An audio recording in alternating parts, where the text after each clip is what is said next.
بسم اللہ الرحمن الرحیم۔ السلام علیکم۔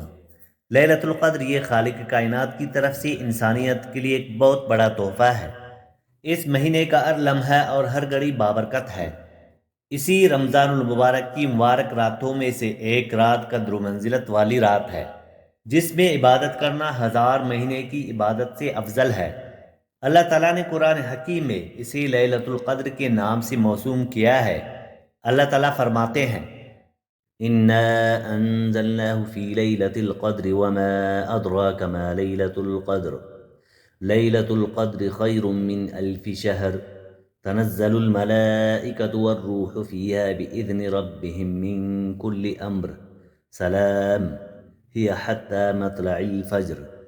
ہم نے اس قرآن کو شب قدر میں نازل کرنا شروع کیا، اور تمہیں کیا معلوم کہ شب قدر کیا ہے؟ شب قدر ہزار مہینوں سے بہتر ہے۔ اس میں فرشتے اور روح الامین ہر کام کے انتظام کے لیے اپنے پروردگار کے حکم سے اترتے ہیں۔ یہ رات طلوع فجر تک امن و سلامتی ہے۔ اللہ تعالیٰ نے ہفتے کے دنوں میں جمعے کے دن کو بقیہ دنوں پر فضیلت دی ہے، پھر مہینوں میں تمام مہینوں پر رمضان المبارک کو فضیلت دی ہے۔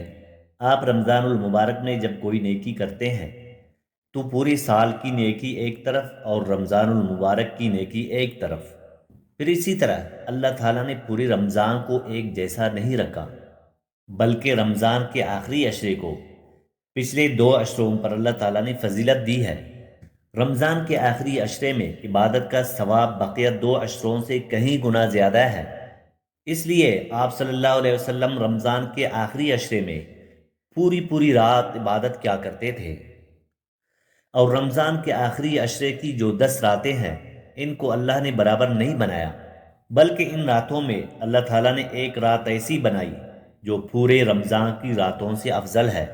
پھر اس کو پوری سال کی راتوں سے افضل قرار دیا گیا، اور اس کا نام بھی اللہ تعالیٰ نے خود متعین کیا، اور اس کا نام لیلۃ القدر رکھ دیا گیا۔ یہاں پر قدر کا معنی ہے قدر و منزلت والی رات، اونچے مقام والی رات۔ یہ اللہ تعالیٰ کی حکمت ہے کہ اس نے ہمیں فائدہ پہنچانے کے لیے اور ہمیں اس طرف راغب کرنے کے لیے، ہماری تربیت کے لیے اس رات کا انتخاب کیا۔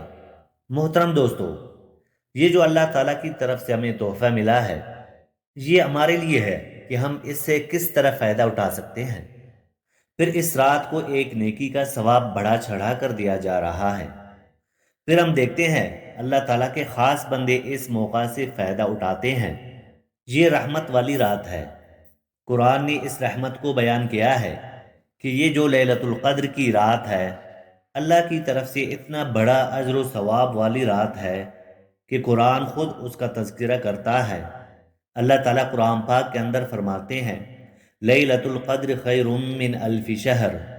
ایک اور جگہ پر اللہ تعالیٰ نے فرمایا: انا انزلناہ فی لیلۃ مبارکۃ، کہ ہم نے اس رات میں قرآن کو نازل کیا اور یہ برکت والی رات ہے۔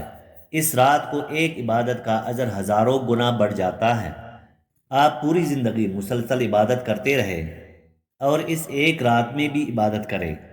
اللہ کی رحمت ہے کہ اس رات کی عبادت کا ثواب پوری زندگی کی عبادت سے کہیں گنا زیادہ ہے۔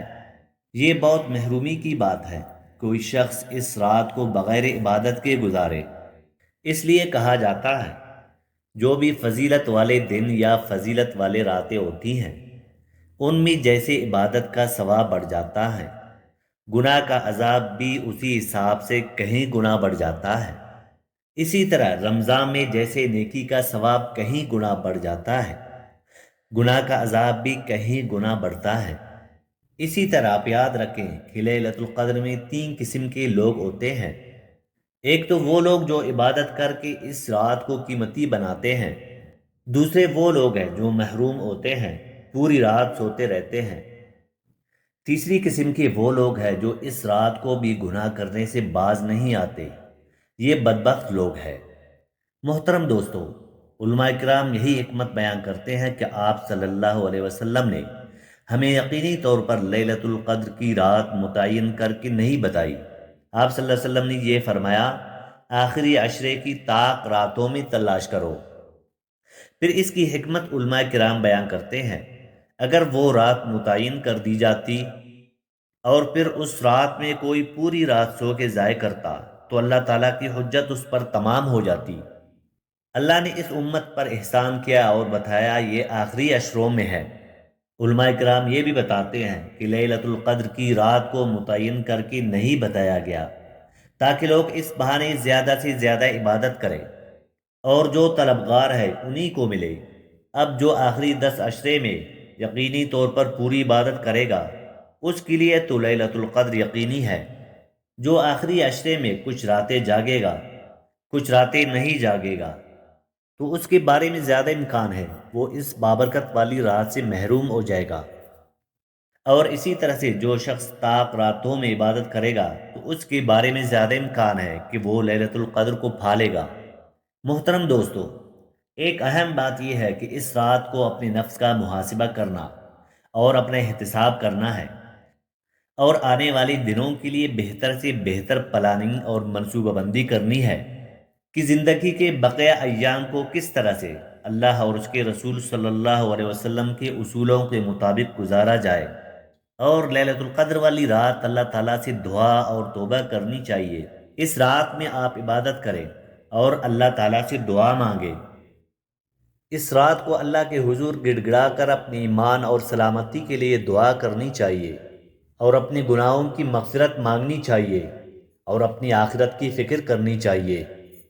فکر آخرت ہی انسان کو رب کی معرفت سے ہمکنار کرتی ہے اور یہ سوچنے پر مجبور کرتی ہے کہ اس کائنات کا خالق و مالک اللہ رب العالمین ہے، اور یقیناً ایک روز یہ دنیا ختم ہو جائے گی اور آخرت والے دن ہمیں اپنے تمام اعمال کا حساب دینا ہی ہوگا۔